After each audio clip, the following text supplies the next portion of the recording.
زما نوم محمد آصف دی او زه د سوات یونیورسټۍ د سایکالوجي ډپارټمنټ سټوډنټ یم. زما لپاره د خوشحالۍ خبره ده او ډبل خوشحالي په دې ده چې په 8 جنکو کې زه واحد ګولډ میډلیسټ یم. نو یو هلک او نور 2 جنکې چې ګولډ میډلیسټ وي نو ډېره د خوشحالۍ موقع ده. نوم مې کرشما خان دی او ډیګري چې ده نو ما مایکروبایولوژي سبجیکټ کې د ډیګري واخیسته اور ایم فل هم کمپلیټ دی او الحمدلله اوس جاب باندې یم وومن یونیورسټي ثوابي کې ایز ا لیکچرر. سو یو اونر خبره ده موږ دپاره. هغوی ته بس دغه پیغام ورکوم چې هارډ ورک چې دی هغه چېرته هم نه ضایع کېږي. سو ډو یور بیسټ اور هغې نه بعد الله به پل درکوي انشاءالله. زما نوم دی نبیله جمال او زه د سوات سره تعلق ساتم. بی ایس آنر ډیګري ما واخیسته او زموږ ډپارټمنټ چې دی نو هغه دی سایکولوجیکل سټډیز او دا زموږ دپاره ډېره زیاته د خوشحالۍ موقع ده چې زموږ سره سیکنډ کنوکیشن چې دی دا دغه شو اناونس شو. زما نوم اجمل خان دی او ما بی ایس فارسټري کې ډیګري واخیسته او خوشحالۍ موقع ده د خپل ډیګري خپل پیرنټس او خپل ټیچرز ته ډیډیکیټ کوم. زما نوم حسن علي دی او ما شعبه جنګلات کې چې دی بیچلر ډیګري واخیسته او ماشاءالله موږ ته ګولډ میډل هم نن میلاو شو. نو بس موږ دا کوم ډیګري چې دا کوم ګولډ میډل چې دی دا زموږ د والدین او د اساتذه کرامو دعاګانو د هغوی سپورټ د وجې دا ممکن شو. نو بس نن ډېر زیات خوشحاله یو او نن چې موږ کوم 4 کاله کې موږ کوم محنت کړی نو دا بس دا د هغې سیله. جی موږ نن ډېر زیات خوشحاله یو چې په بی ایس باټني کې موږ ته ګولډ میډل میلاو شو او د دې خوشحالۍ کوم کریډټ چې موږ خپل ټیچرز او پیرنټس او خپل کوم فرینډس چې دی هغوی له ورکړل.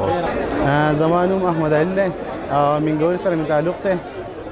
ډیګري چې ده نو ما بی ایس فارسټري وکړه او په دې خپله ډیګري چې ده نو دا زه خپل پیرنټس ته خپل ټیچرز ته زه ډیډیکیټ کوم. بی ایس آنرز پوره کړو په انوایرمنټل ساینسز کې او نن زموږ دپاره دا ډېره د خوشحالۍ موقع ده چې زموږ هغه 4 کاله محنت چې دی هغه رنګ راوړو. نن موږ د کنوکیشن موقع دلته موجود او ډیګریانې میلاو شي موږ ته.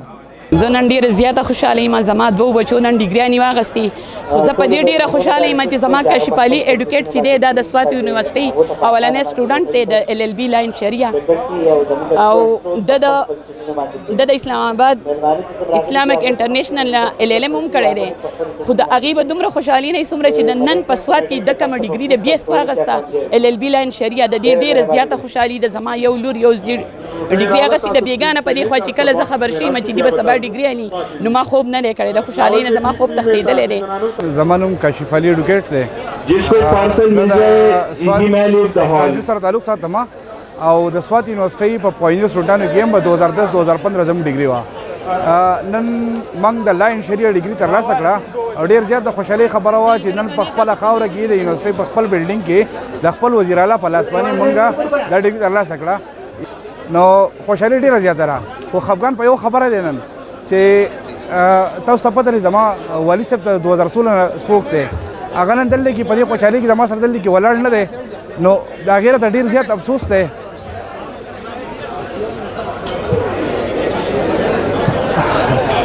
نن واقعي ډېر د خوشحالۍ ورځ ده او زه چونکې د سوات یونیورسټۍ ریګولر سټوډنټ نوم دلته ما ریګولر سبق نه دی ویلی. زه ایز ا پرایویټ کینډیډیټ په ماسټر پولیټیکل ساینس کې ما ګولډ میډل واخیست نو زه هولي سولي دا ګولډ میډل چې دی دا خپل پیرنټس ته ډیډیکیټ کوم چونکې زما ډایرکټ ټیچرز دلته نو او زه کرنټلی زه په پولیس ډپارټمنټ کې ایز ا پی سی ایس آفیسر کار کوم ډسټرکټ بونیر کې او زما دپاره او زما د ډپارټمنټ دپاره زما د پیرنټس دپاره دا ډېر د آنر او ډېر د خوشحالۍ خبره ده او په دې ګولډ میډل او په دې ډیګري باندې یوازې زه نه یم خوشحاله بلکې څومره چې زما سره نور خپل خپلوان یاران دوستان ټول په دې باندې ډېر زیات خوشحاله